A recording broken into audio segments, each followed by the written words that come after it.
Good evening, ladies and gentlemen. I, Yash Khanna, welcome you to our 10th webinar of WellSaid powered by Naik Wealth. Today, everyone would have doubt about dieting or exercising, and to clear all your doubts, our today's session is to diet or not to.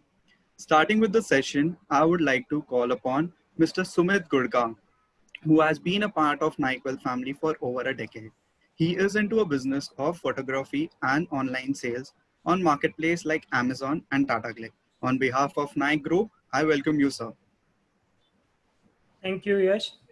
It's been a pleasure to be on this platform today. The association with Naik Wealth goes to more than a decade, and I and my family have been having various investments with Naik Wealth.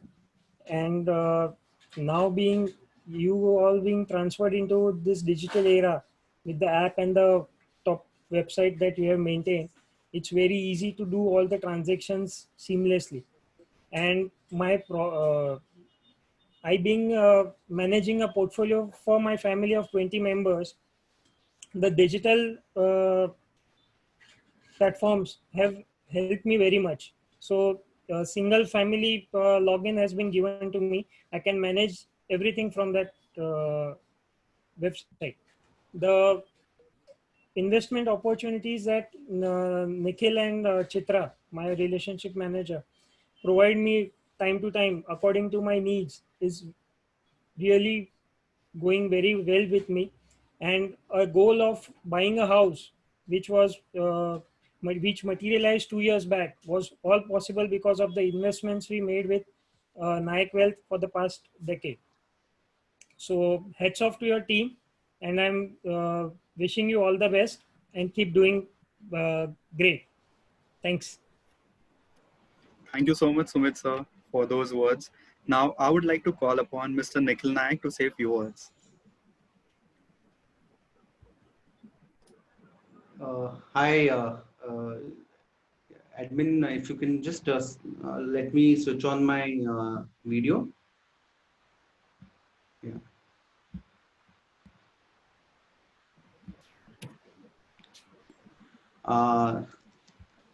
Esteban, can you please give me access for the video? Yeah. Hi, thank you, Sumit, for those kind words, and thanks all of you for being part of this 10th webinar. We are really happy and proud to have all of you and we've been able to reach out to thousands of people in last few weeks during the time of lockdown. We've always believed that an investment in knowledge pays the best interest, and we've tried to learn with all of you. And Sumit, especially the journey has been very exciting for us also. I think today's webinar, I'm really looking forward to today's webinar. I remember one thing in February 2006, I got a call from Mr. Mohan Patel's office that the chairman would like to come and meet you. And I go and meet him, and March 2006, we started engaging with them. Since then, it's been a fabulous journey with the Patel family, starting with Mohan Bhai Patel about humanity, about various intricacies of life, to Nayan Bhai about learning about business, sharing ideas about business, and Karthik Bhai, and then having very meaningful conversations with Vishal Bhai, Bhavin Bhai in the family. And today we are looking forward to listen from Kinita Ben whether to diet or not to diet. And my choice would be not to diet, but I don't know what she has to say. And I believe today's session will be very useful for all of us. A role of a dietitian is that of an advisor. And I really look forward to this advisor in my day-to-day life. Over to you, Yash, and I'm really looking forward to today's session. Thank you, all of you who've made these initiatives, who've kept these initiatives going by giving huge response every weekend by taking your precious time out. And I hope we make that time count by having some of the best speakers in the country. Thank you. Over to you, Yash. Thank you so much, Nikhil, sir. So before going forward, I would like to inform every one of you that this, as you all know, this is our 10th webinar, but our ninth webinar was by Dr. Anjali Chabadia. It was about conquering COVID with a positive mindset. So we have the video recordings available on YouTube. Anyone who are interested can just go through, and even the quick summary of that webinar is available with the growth manager. Anyone who is interested, please get in touch with your growth managers.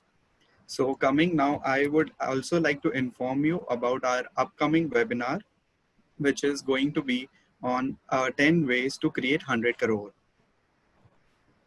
So moving ahead, before starting, I would just like to share an experience of my own self. So pre-lockdown, I used to walk every day and even hit the gym regularly. But post-lockdown, I have been looking through people's food story. Family WhatsApp groups have been filled with snap of food being prepared. So even I used to tell my mom, okay, even you go get groceries and we'll be making something fancy and posting the same thing on various social media platforms.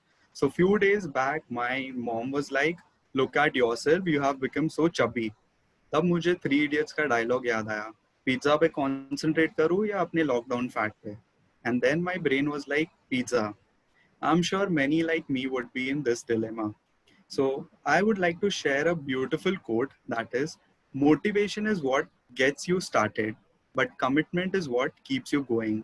Since today we all are committed and motivated for today's session, moving forward, our today's speaker, Kinita Patel, does not need any introduction, but I would like to express few words about her. She is India's leading sport nutritionist based out of Mumbai. She specializes in sports specific diets along with weight management. She has established a leading nutrition center named as Meal Pyramid.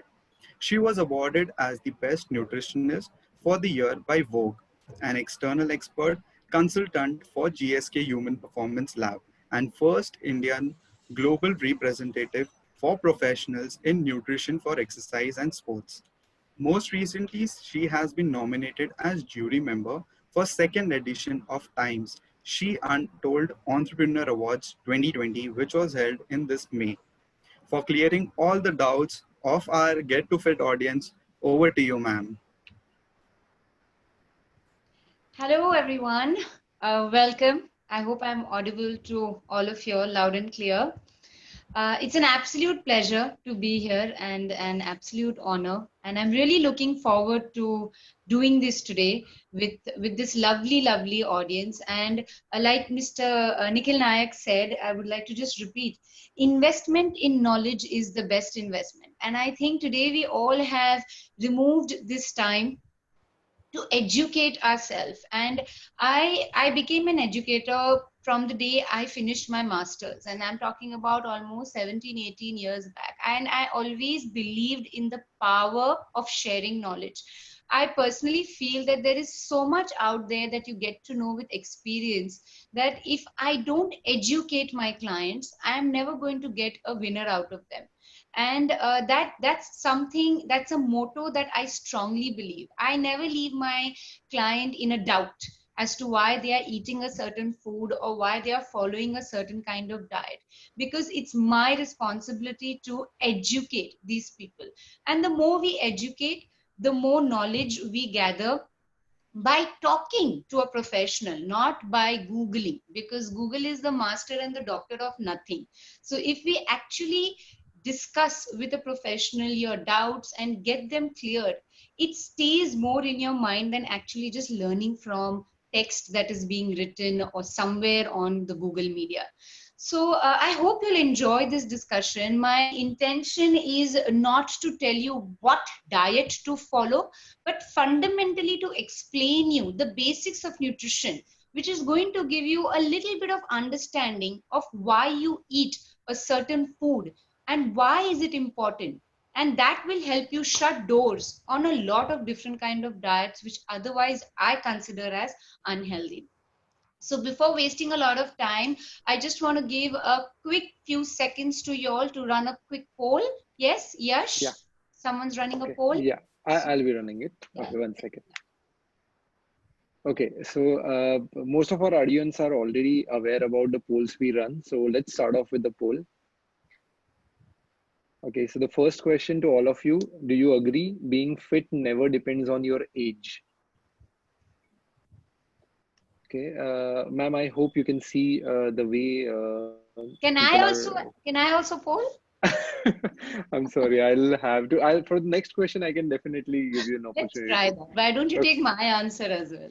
okay. You can actually announce your answer right now once this poll is done. Sounds good. So we have already got 80% people who have voted. Currently, we have more than 211 people on the session.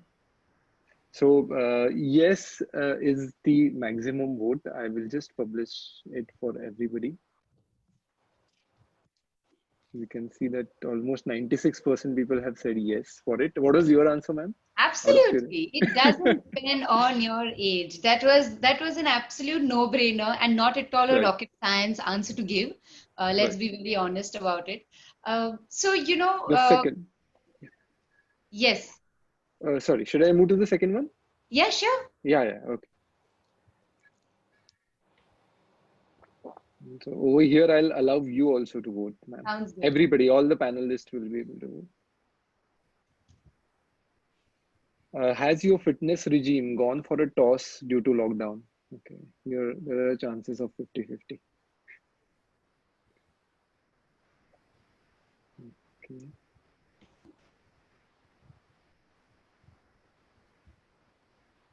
So it's almost a tie, as I was predicting. 45-55 is the ratio currently. Did you vote, ma'am? Yes. Yeah, okay.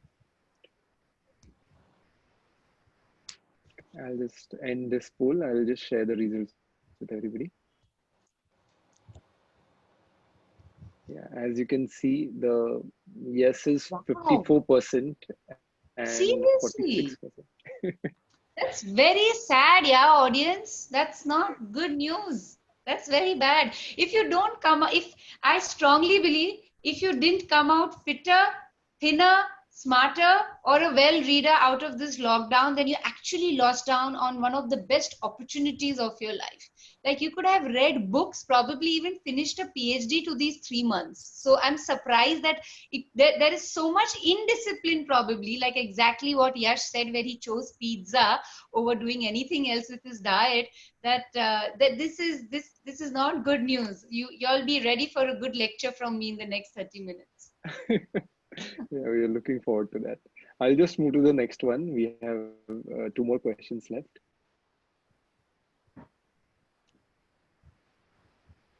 Okay, so is this lockdown taking a toll on your overall health? This is important.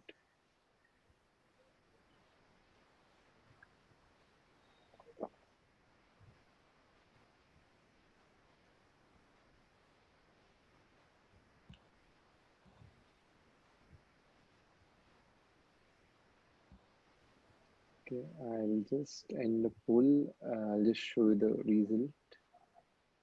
Again, over here, no is good. I mean, 67% no, 33% yes. That's good. Because health is not just about what you eat. Health is about a lot of other things, how you feel mentally, how you feel physically. It's a very subjective question to ask. Do you feel healthy? It doesn't have an objective answer. It can't tell you what weight you are and what's the quotient of your mental status. So the fact that all of you all still feel healthy, basically on basic grounds, that's good. That's great. Right. Okay, so just last question before we start the session completely. So the question is, are you fearful of putting on weight during this lockdown? Yeah. This actually will give us a complete idea.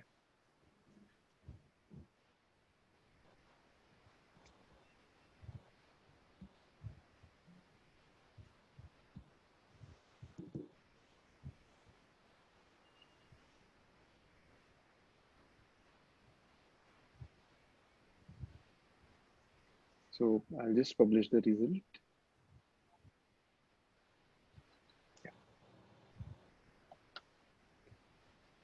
Ma'am, can you see this?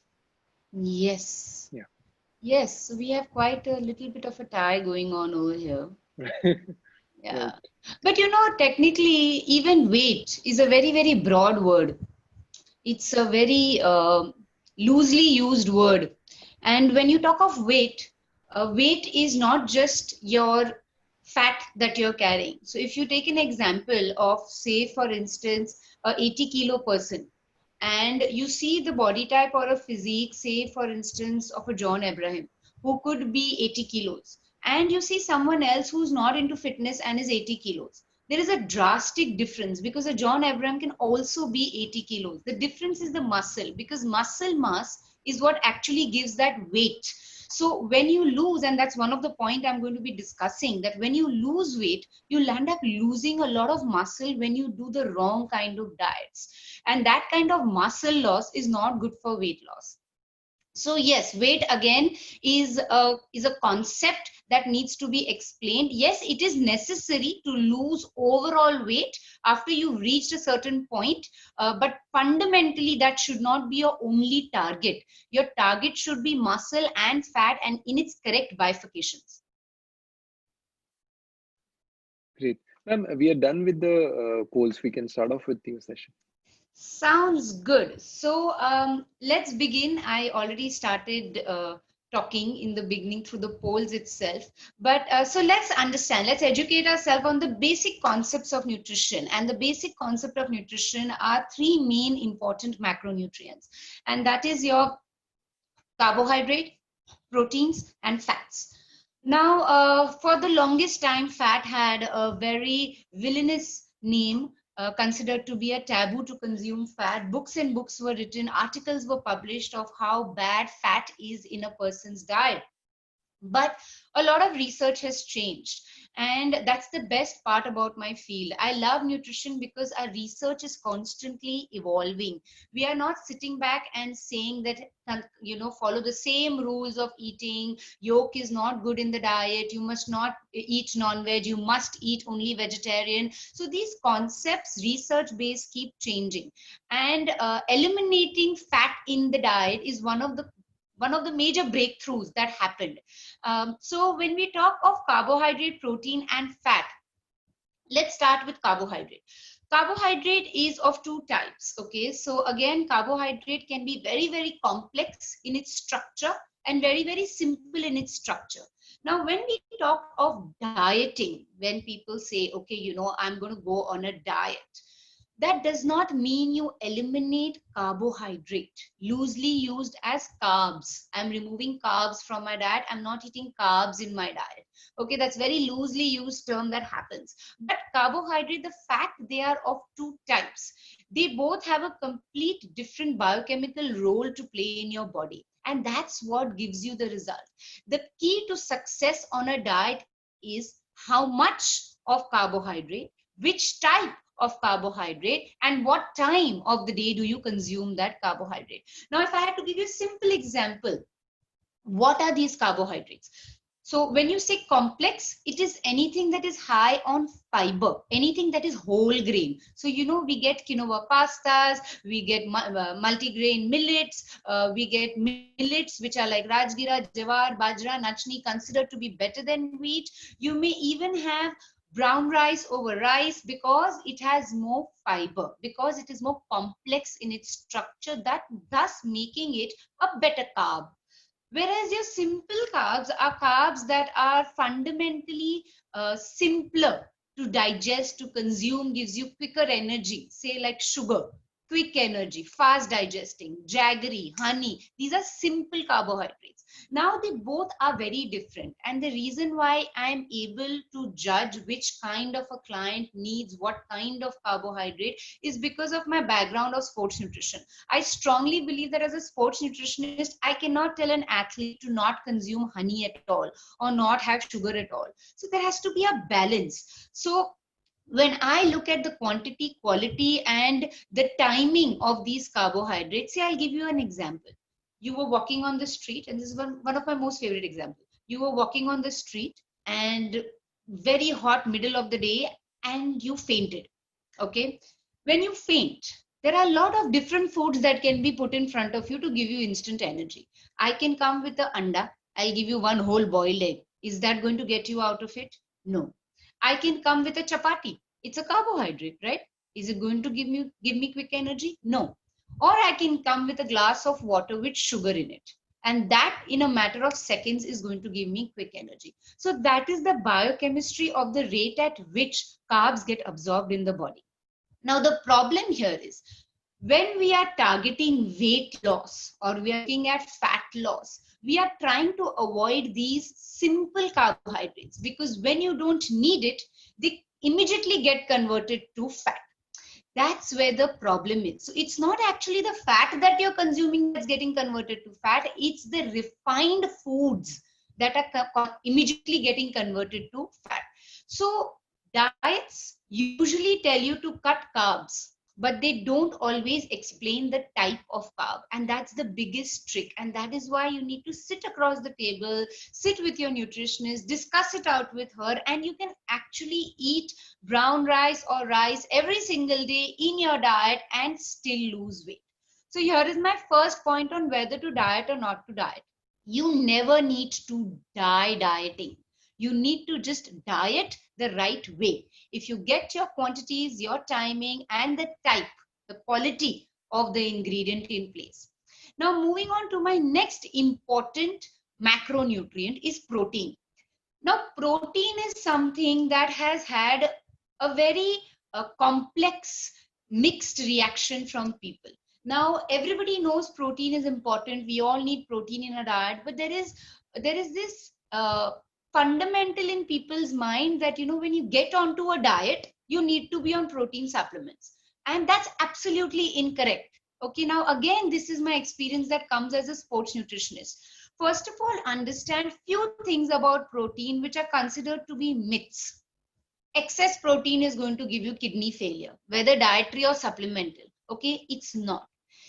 If you have a healthy functioning kidney which has completely not been compromised with any issues, consuming enough protein in the diet, your kidney is absolutely capable of handling it. It's not going to go into any kind of kidney damage or bladder damage. Okay, but the bottom line here is whether you have a compromised kidney or not. Okay, so you don't be the judge of that. Let's sit across the table again with a nutritionist and understand whether you need a certain quantity of protein or not. Now, a lot of people just feel adding protein to their diet is going to get them very metabolically active, which basically means it's going to help them lose fat, which is true. But the myth here is they cut out carbs from the diet. They come down to very low fat in the diet. And one of these diets is called high protein diets, where you just consume 90% of the day's calorie coming from protein. Now, the trick here is the body needs what it needs. If you're not going to give energy from carbohydrate, it is going to get it from the protein. And then your excess protein is also going to get converted to fat. So you are not going to achieve the results that you want.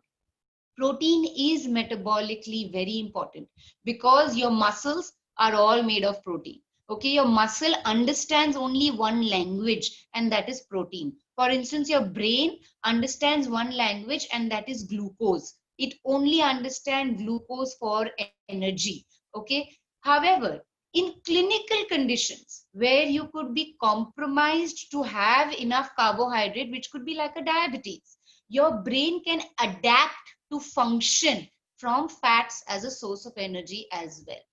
And this is the basics of all diets that are made. Okay, whether I'm just going to name a few. I'm sure most of y'all must have heard these. High protein, low carbohydrate. Whether you are looking at high fat ketogenic diets, whether you are looking at say certain kind of intermittent fasting, whether you are looking at say consuming raw food, vegan food, going off dairy, you know, these kind of diets. And these diets are very, very confusing. And the reason why they are so confusing is because every diet is telling you to eliminate a certain food group. right? It is telling you, okay, if you are on a vegan diet, you don't need to consume any kind of non-vegetarian food. If you are on a gluten-free diet, you cannot consume anything that is coming from a wheat source. If you are following an intermittent fasting, there is a window to eat. If you're on a ketogenic diet, you're completely eliminating carbohydrate and consuming large quantities of fat and protein. Now, the biggest issue that we are facing over here is coming down to the basic nutrients of carbohydrate, protein, and fat. The moment you eliminate a food group, that diet becomes insufficient. That diet becomes not the right kind of diet, because eliminating a food group is giving you deficiencies. That means you are telling your body that you cannot consume this food because this food is not good for you, right? So this is where we are. So when I talk of basics of nutrition, carbohydrate, protein, fat, while become one of the most important nutrients in our body, what is also important is hydration. And that is my fourth important point. A lot of people feel that when you are dieting, going on, consuming 3 days of liquid diets, 3 days of vegetable juices, 3 days of just fruit juices, just having liquid, hot water, nimbu pani, not doing anything else in the diet, these are not substantial diets. These are not the kind of sustainable protocols that you should be following in your eating pattern. And when I talk of whether to diet or not to diet, that's not the way to diet. The way to diet is get your quantities of carbohydrate, of protein, of fat in the day as much as you can. Spread it in the right quality and timing, and that's where you are going to get a perfect diet. But when you talk of perfect diets, here is the problem. Everybody is an individual and everybody needs a different kind of a diet, right? So when we talk of difference in individual, how much should one consume and how much should one not consume depends on a lot of factors.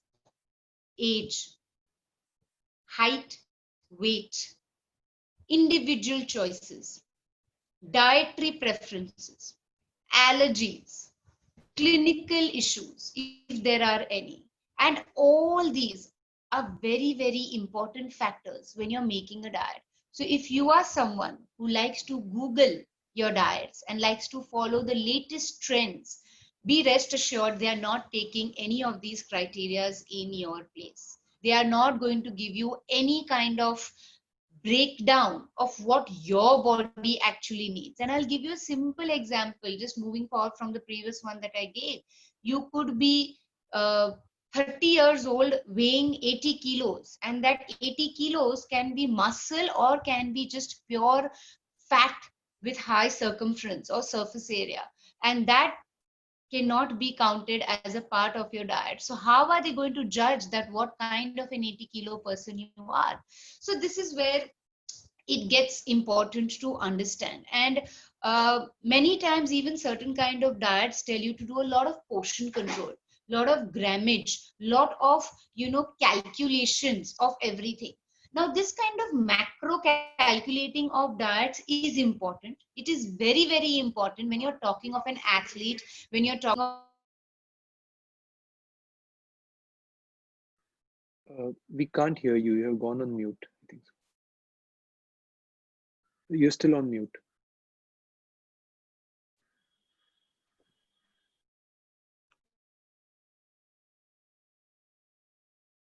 Can you hear me now?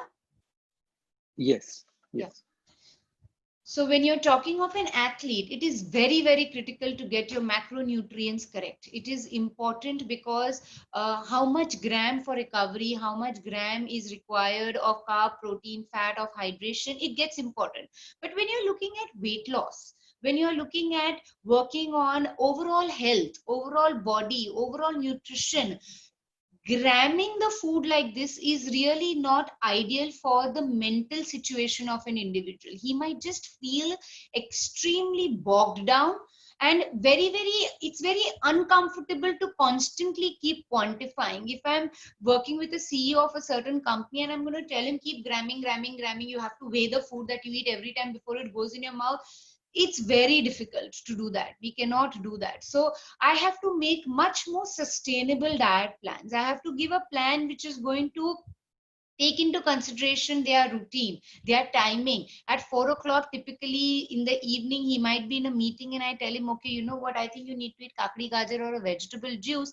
That's not going to be sustainable. So sustainability of these kind of diets only comes if you are going to keep it as close to your skin.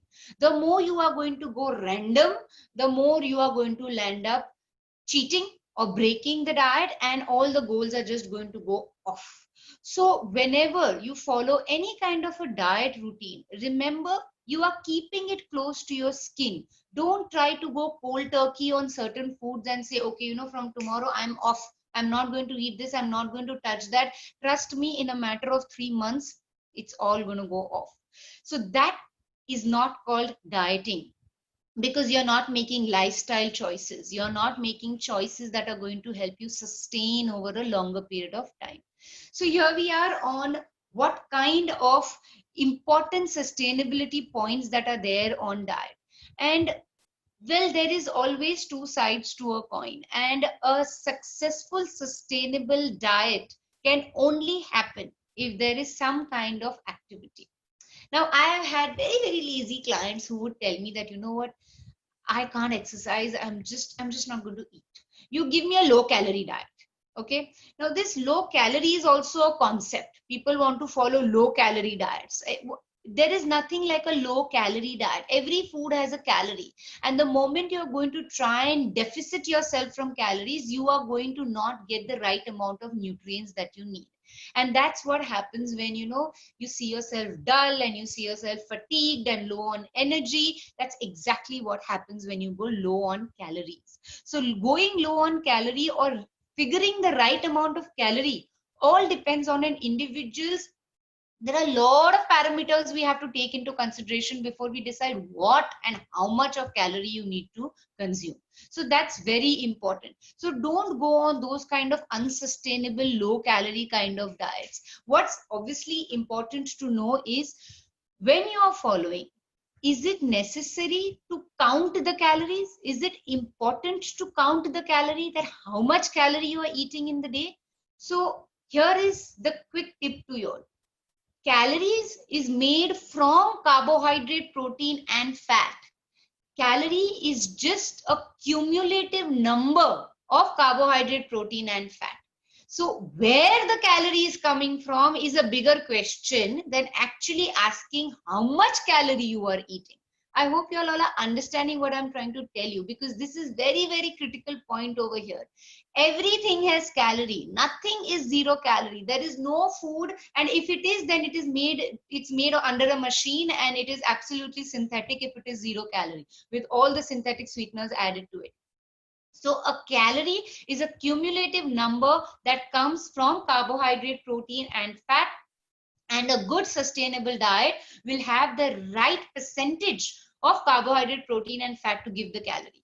And this calorie in, that is energy intake, calorie intake, the calorie in is correlated to the calorie out. So this is a very important concept. If you know how much you are consuming, it is easier to figure out how much you need to burn. But if you go on low calorie diet and say, I don't want to exercise at all, over a period of time, the low calorie diet is going to make you lose a lot of muscle. You're going to start looking weak. You're going to lose the muscle mass that has the ability to burn fat. And hence, it is not going to be sustainable, because eventually that kind of weight is just going to keep bouncing back.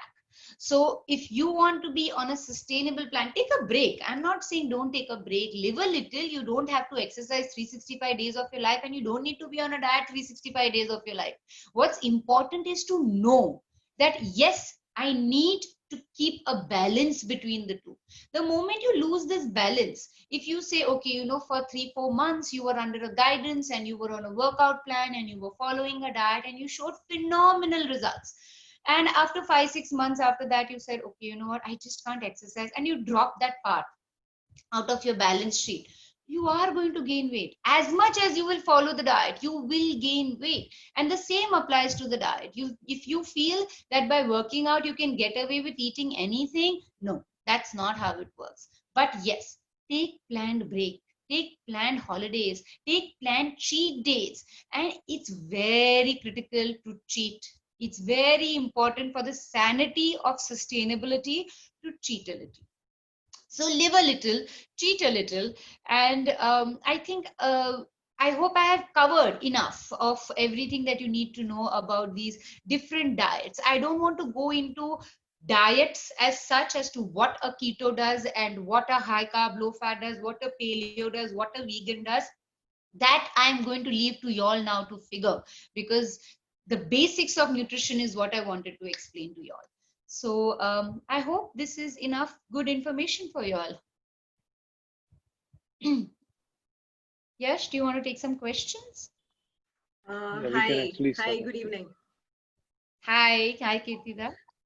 Yeah, very well said. Yeah, and further, definitely depends on the questions that have been asked. Yes, So we have received more than 100 questions. that's excellent. Yeah, That's so excellent. I'm sure we'll be able to catch up with all the questions, maximum Let's do questions that. possible. Let's do that. Let's take as many as we can. That just Yeah. makes it interactive.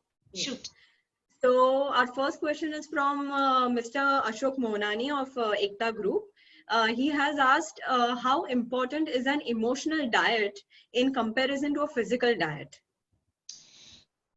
You know, if I'm getting this right, basically whether emotional health plays a role on your on your on the way on actually following a diet. Am I right, Kirtida? Is that what he's trying to ask? Yes, yeah, Okay. that's So what we feel. mental health is the most critical to have any kind of success on a diet. Yes, exercise is important. Yes, following diets is important, the right kind of diet. And I work very, very closely with a lot of psychologists, and we have come down to a conclusion many times. You know, when you are anxious, depressed, not in the right frame of mind, when you are pushing yourself to do something that you don't enjoy, that mental health is not meant for following strict diets. Okay, when we talk of nutrients like carbohydrate, protein and fat, withdrawing anyone is going to affect the mental sanity of an individual.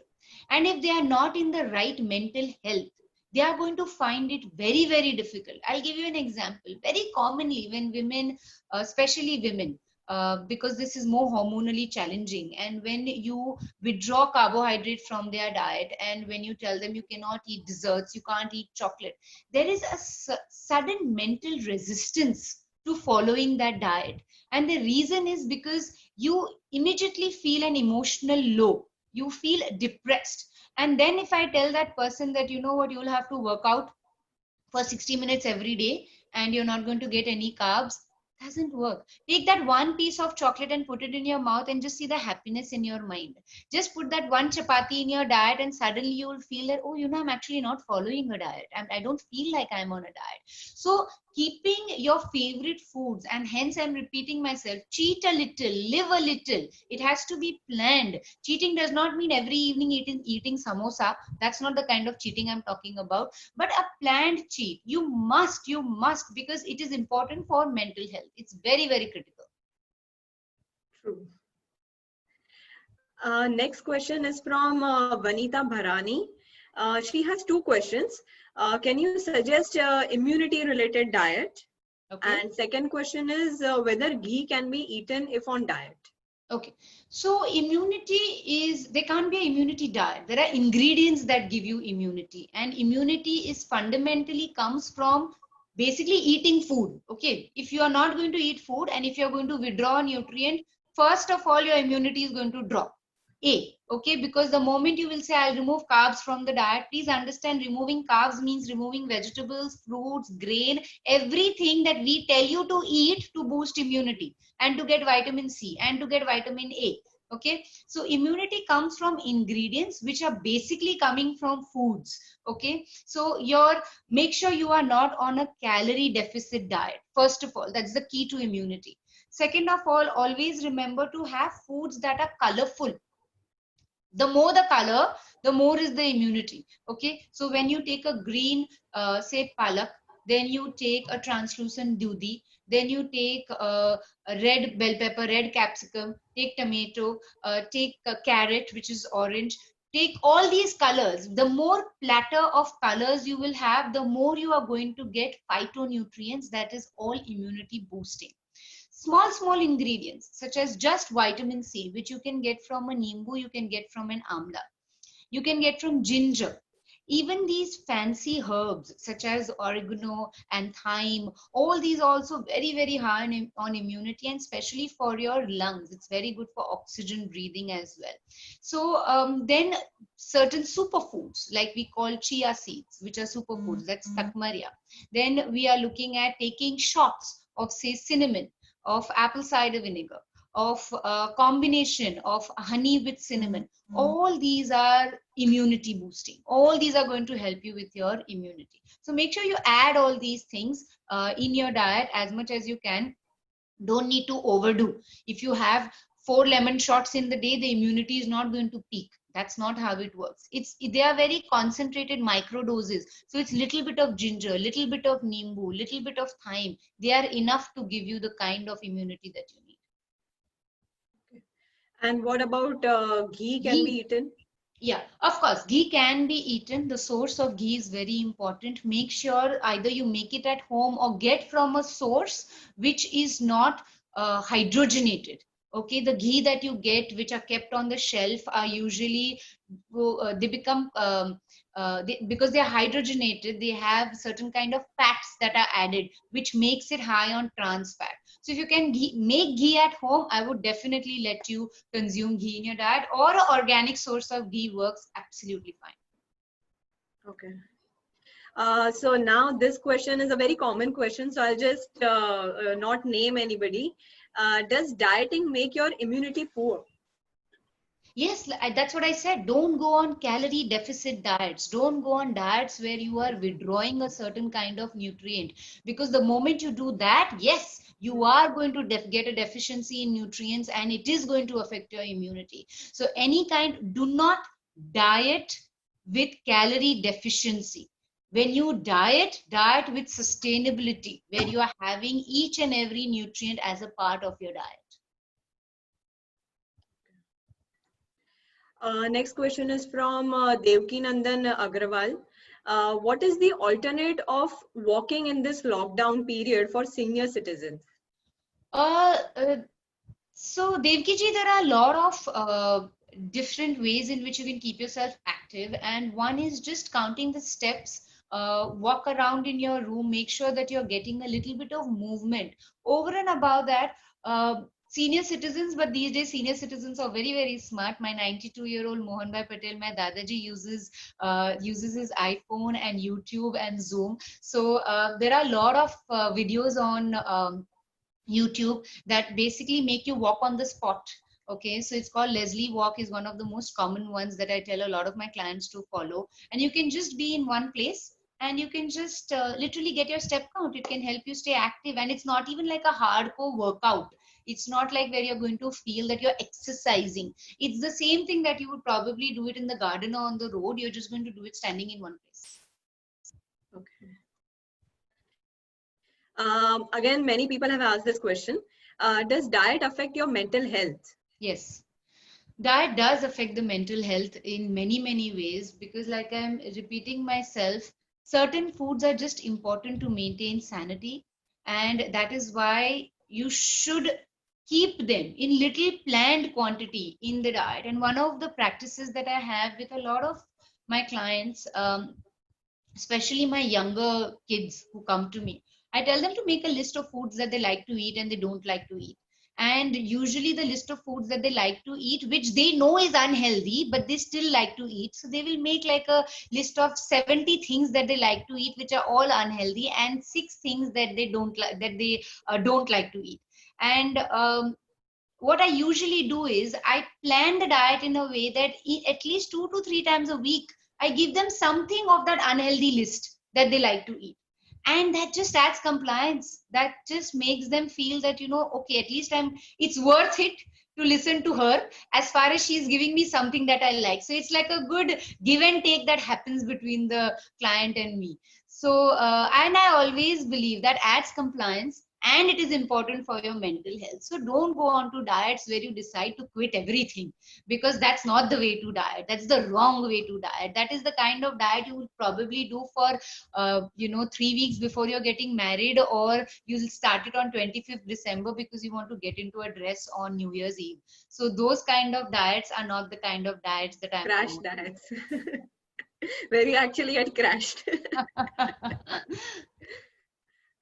Next question is from Pradeep Daria. What is your opinion about intermittent fasting?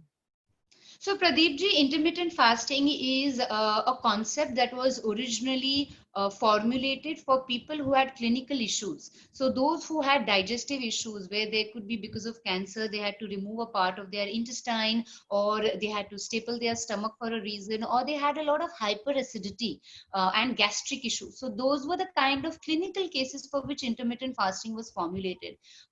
So fundamentally, intermittent fasting is a great concept because it adds a lot of discipline in an individual's life. But unfortunately, people even use intermittent fasting as just thinking that, okay, ये 8 घंटा खा सकते हैं ना, कुछ भी खाएंगे. So that's not the way intermittent fasting is done as well. So my view is it's a good concept for people who are extremely indisciplined, to give them some kind of discipline. It works well, and it can even be sustainable, but it needs to be done in the right way. Intermittent fasting does not mean 8 घंटे में कुछ भी खाओ, eat whatever you like just because the other hours you are fasting or you are dieting as such. That's not how it works. So I'm quite pro intermittent fasting, only and only if it is done the right way. Okay. This is a common question. Some diets make you lose 3 to 4 kgs in a week. So how is it possible? So that's what I was explaining initially as well, right? That weight is very, very complex. It is not just correlated to fat. Weight comes from organs, comes from muscles, comes from the layers on the organs, which is made of fat, comes from water. And the moment you lose weight, and when you go on these crash diets, Kirtida, like you were saying, those kind of crash diets initially don't give you fat loss. What they do is they just leach the water out of your body. So you'll end up losing a lot of water, and then it starts breaking fat. It starts breaking muscle. Fat actually is the last thing that gets broken. So when you lose that 3-4 kilos, you are actually losing huge amount of water, a little bit of your metabolic fat, muscle tissue, and very, very less amount of fat. So your weight loss is actually a waste of time, because you would just not achieve anything. You have lost all the good muscle and lost very little fat. Okay. Next question is from Neha Mehta. What should a vegetarian eat to fight iron and B12 deficiency in body? So, vegetarian foods are definitely high on iron. It's not that they are not. It's the source of the iron, the form of the iron.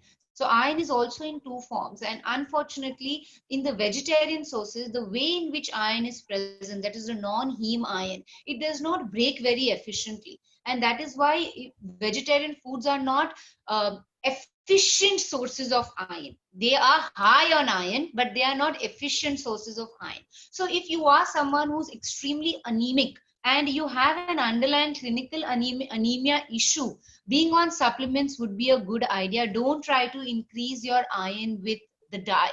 But foods that are high on iron are all your green leafy vegetables, dates, honey, all these are high on iron. And complementary, it's important to remember that iron must be consumed with vitamin C. So that's the way iron gets absorbed best. However, B12 is not present in vegetarian foods at all. In fact, even in your non-vegetarian food, like an egg white does not have any B12, it is only in the yolk. Like your B12 is high only in meat, that also red meat, not lean meat. So B12 is an unfortunate supplementation that is required for practically any population, because even those who are meat eaters may not be eating the quantum of meat that is required to keep B12 at peak. Next question from Sandeep Parab. I'm a marathon runner. Last 3 months, there is no practice. Want to start again long run practice. Please advise. So yes, this is the story of all my athletes, and I think all my athletes have just come out so much more conditioned, because athletes usually don't get this kind of time to do conditioning workouts. So they have worked out on their the weight bearing bones and the weight bearing joints, and I hope that you used these 2-3 months to work on those things. And then now the fact that now you want to get back, the diet strongly depends upon the volume at which you're going to begin. So be rest assured, all your colleagues and your other runner friends some of them might come out very, very stronger, and some of them might find themselves extremely weak, because volume running mustn't have happened. And to begin with, I would definitely, I would sit with your trainer and guide the trainer, and the trainer can tell me based on your fitness level how much you are going to start and what kind of program he is going to put you on. But two things you'll have to remember the most. One is, when you are running, you are going to require a lot of recovery. So make sure that your recovery meal, that is your post-running meal, which needs to be a combination of carbohydrate and a combination of protein. And second important thing is the weather. The weather now changes. So runners are going to be running when it is drizzling in the morning, or it's going to be raining in the morning. So make sure you are maintaining that peak immunity status in your body. Otherwise, you are going to be someone who's going to land up catching a cold, which you don't want in these challenging times, and it might again affect your entire running program. So be sure of that. Remember to just recover correctly, and get your protein and carbs, and make sure that you are keeping immunity at peak. That would be my suggestion. Yeah. So Rohan Bartake, I hope I've spelled his surname properly. His question is, name some basic, easily available food to increase immunity. Like I said, immunity comes from nimbu, ginger, thyme, oregano, all colors, mango, oranges, apple, amla, honey, chawanprash. All these are your basic immunity increasing food. But that does not mean you eat heaps and heaps of it. Little of all this is more than enough.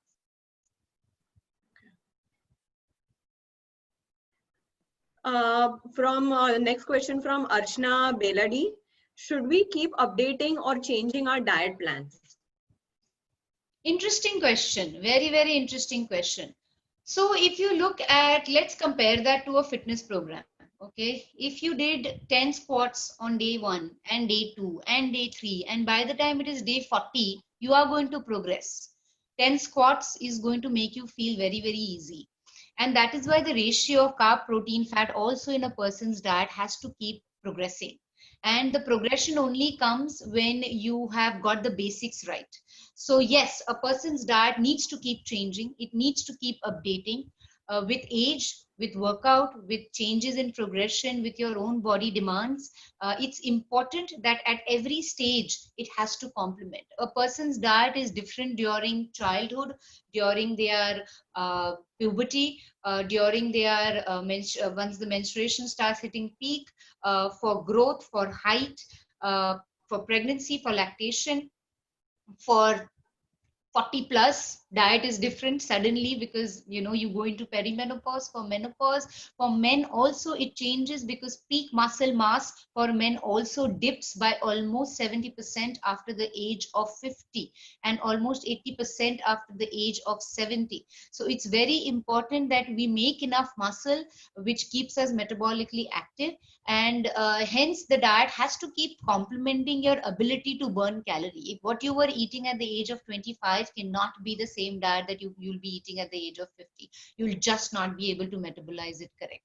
So at every stage, the diet has to keep changing. We are running short of time, so I'll just quickly take the last question. All right. The question is asked by Mr. Amit Patel. Okay. How to be more energetic throughout the day? We are more involved in office work, so how to avoid back pain? Back pain. I'm sure you can invest in a good back chair, which can help you with your back support. But it's important to keep getting up. So, in fact, even I am in the work of a sedentary through my clinic, but I am revamping everything and planning to get like a standing desk. And through the lockdown, all these 3 months, I have been working standing. So take that suggestion, maybe create a standing desk, because now that's going to be the new thing. Your back is naturally not made to sit a lot. So try and keep standing as much as you can in the middle. And in order to maintain energy, so there are different ways you can maintain energy. Energy giving foods are foods that are more complex in carbohydrate. So if you try and spread complex carbohydrate through the day, depending on what time you wake up and what time you go to bed, though the right quantity of getting the complex carbs. Also, it is very, very subjective. Like I can very loosely tell you, have 2 cups of coffee, that might give you energy. But that is not how it works for everybody. It might get you very jittery, and you might get a lot of palpitations, and you might get too much energy which you can't handle, or it might make you feel sick, and you might get a side effect of consuming a lot of caffeine. So from the food point of view, proteins don't give energy, fats don't give immediate energy. Energy is only got from carbohydrate. And that is why, to get the right kind of complex carbohydrate placed in your 12, 16-hour day, however long your day is, it would be my advice to you to, get the right amount of energy through a sedentary job. Okay. I'll just take one more last question, because this is a very common question asked. How to reduce fat from the face? So this is a very common question asked by many clients. Fat from the face, to get the jawline. Yeah. I think, fat distribution is different in everybody. Okay. While the distribution is different, that means it's a typical distribution, but it's a different distribution. So if you see men and women, men have more of a belly. That's a hormonal distribution. You will rarely see men who have big hips, but women have more distribution on the hips. It's called gynoid kind of fat deposition. And that happens because women are childbearing body type. They're supposed to bear a child. So preventing them from any kind of shock that comes from the ground, they have bigger fat deposition on the hips. So when you look at body types, and how do I put this in the right way? Fat distribution depends upon fat recruiting. Okay, so it could be distributed hormonally anywhere, but where your body is going to decide to break it from, we don't know. So a lot of people have a complaint that the moment I get onto a diet, my face becomes small. The first place I lose weight is my face. And a lot of people complain that, I'm not able to lose weight. My full body has become thin, but I have a double chin over here. So it's difficult to break the fat at a place like that. But some of my suggestions, if you don't have any kind of TM joint issues or anything, open and close your mouth wide and shut. There are a lot of facial yogas that happen, which you can do, which are facial exercises. Chewing a gum, just chew a gum, try and keep that muscle in the face active. Doing a lot of cardio exercises like running and skipping involves the overall body muscle. So that might also help you with this facial fat. So swimming helps, because when you're swimming, you tend to breathe out and you open your mouth. So that constant opening, shutting activity of the mouth works as a good facial activity as well. Okay. I think I also need to do some. I think the easiest, and I'm sure the best that all are going to adapt to, is chewing a gum, because that is going to be the easiest trick for everyone to take home. Yeah, I'm sure. So thank you so much for the wonderful session. I'm really honored and lucky to have this opportunity to, give a thanks, vote of thanks to you. Truly, it is, health that is real wealth and not pieces of gold and silver. Well, I would like to share this with our viewers. I know Kinita ji otherwise also. I've read her book as well. So it's incredible to see her dedication towards, being fit and desire of spreading fitness wisdom. I would like to thank Kinita ma'am for delivering such an insightful session. I wish you all the best for your future programs. Thank you. Thank you. I would also like to share, we'll be conducting our next webinar on next Saturday, that is 27th, on 10 ways to create 100 crore by Mr. P.V. Subramaniam. People always think how to get rich, how do rich get rich quickly. The problem is everybody wants to get rich quickly. Getting rich, getting rich or becoming wealthy takes time. And that's what he's going to cover in his next session. Again, once again, I would like to thank you for making this event a success. Thank you so much, ma'am. Thank you. Thank you. Thank you. Thank you, everybody. Have a happy weekend.